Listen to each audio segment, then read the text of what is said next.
Learning English. There are only two mistakes one can make along the road to truth: not going all the way and not starting. Buddha.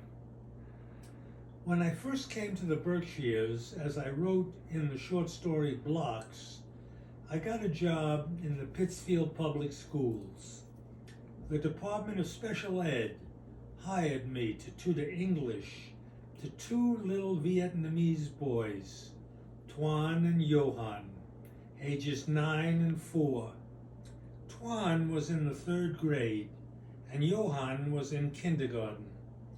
The youngest boy I taught by building a cabin out of paper rolled up, placing log upon log and gluing them together.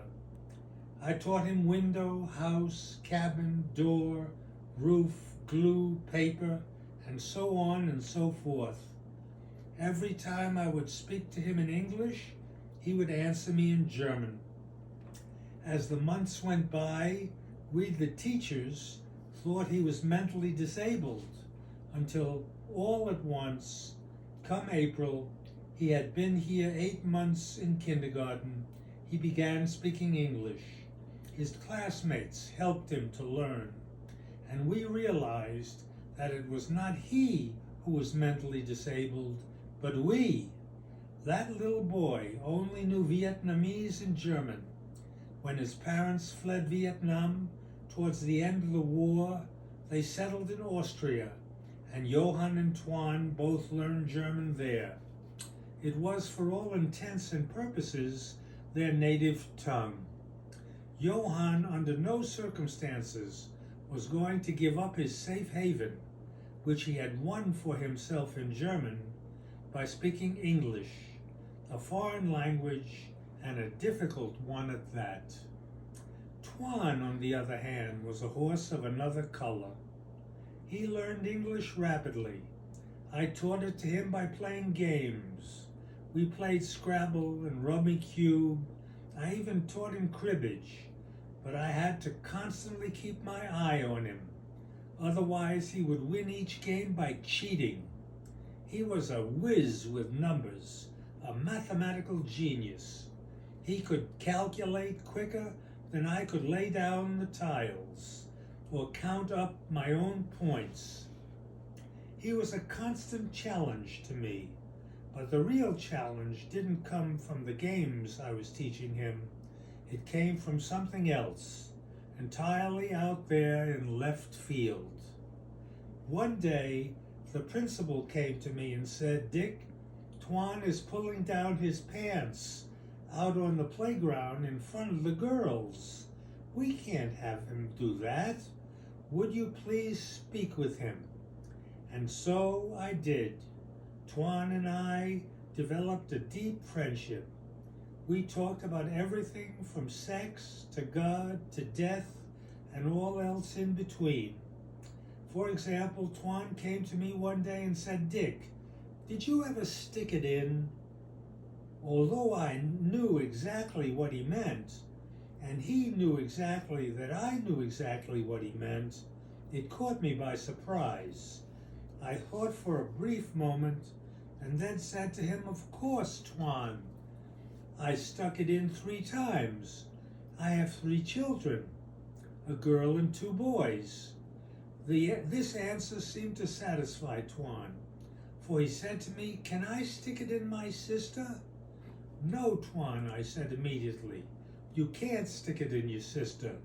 She will find her own boyfriend, and he will stick it into her.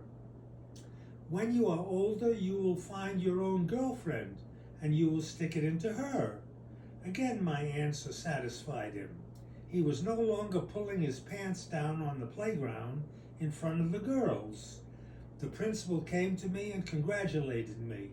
He didn't know what I had done, but whatever it was, it did the trick. The next day, Tuan came to me and said he was looking through the peephole in the wall at his mother, who was naked in the next room. I thought a moment and then said to him, "There is nothing wrong with that, Tuan. All little boys want to look at their naked mothers, but I wouldn't do it if I were you. I would give your mother her privacy. After all, she's your mother and your father's wife, and you always want to respect your mother and your father. It says in a very sacred book, honor thy mother and thy father, that thy days will be long upon the earth which the Lord God has given thee. What is a condom? Tuan asked me the following day. It's a balloon that a man sticks over his penis when he sleeps with a woman and sticks it in. Will you show me a condom, Tuan? Will you show me a condom, Dick? Tuan? Tuan, I said. Yes, I will. But you know, my friend, you are going to get me fired. We both laughed. The next day I brought in a small balloon and showed it to Tuan. He put it over his finger and smiled. After a while, the questions about sex stopped, and we returned to our games of rummy cube and cribbage. Tuan looked forward every day to our hour together. I told him when he went back to Austria at the end of the year, his mother and father had come over here to visit his aunt, his mother's sister, who ran a Chinese restaurant in Comac, New York. He should call me any time he wanted to. If he had any question to ask me, or if he just wanted to say hello. His mother and father invited Ellen and me to his aunt's restaurant for a scrumptious Chinese dinner, where they pulled out all the stops. It was a meal fit for a king. Spare ribs and chicken, lobster, tails, a big trout, vegetables, soup, all made, 9 courses, including desserts, exactly as they would have made it in China or in Vietnam. I never forgot Tuan or Johann. For a number of years after they went back to Austria, I sent each of them presents on their birthdays. And one night, early in the morning, maybe 2 a.m., the phone rang. It was Tuan. He was calling from Austria just to say hello. I told him how nice it was to hear his voice and asked him if everything was all right. He said yes, it was all right. He had a girlfriend now. We both knew what that meant. And his brother Johann was fine. These 2 little Vietnamese boys gave me so much pleasure. They taught me that children are never mentally disabled. It is only we who are unable to understand them. They also taught me that there is nothing that cannot be healed, cannot be cured, no obstacle that cannot be surmounted, especially in children, with a big smile and a ball of love.